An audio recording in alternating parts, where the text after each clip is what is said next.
Last 1 year లో 17 లక్షల కోట్లు సంపాదించిన ఈ కంపెనీ గురించి మోస్ట్లీ చాలా మందికి తెలియదు. అదే సౌదీ అరేంకో. ఈ స్టోరీ ఎర్లీ 1900s లో స్టార్ట్ అయింది.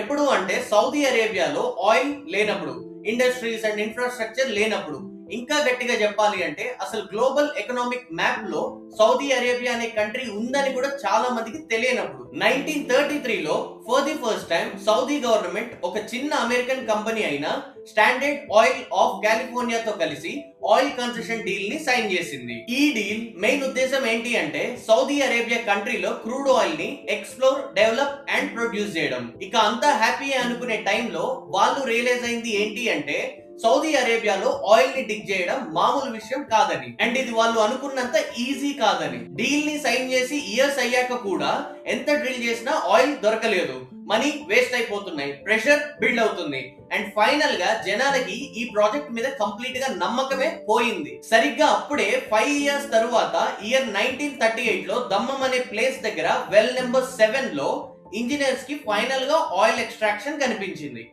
Dammam Dome is where we made our first discovery for Saudi Arabia.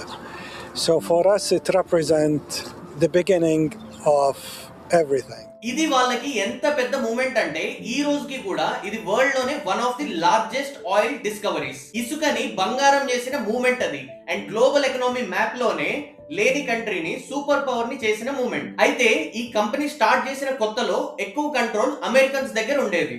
In fact name లోనే అమెరికా ఉంది. అదే అరేబియన్ అమెరికన్ ఆయిల్ కంపెనీ ఆరెంకో అని. సౌదీ గవర్నమెంట్ కి దీని మీద లాంగ్ టర్మ్ విజన్ ఉంది.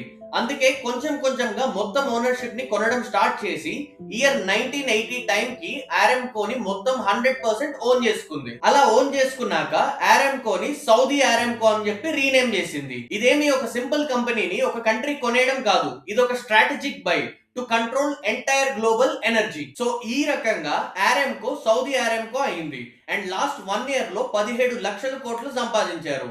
ఈ రోజు ఈ company Saudi Arabia country back bone అనే చెప్పొచ్చు. రేపు 9 PM కి ఇంకో స్టోరీతో మళ్ళీ కలుస్తా.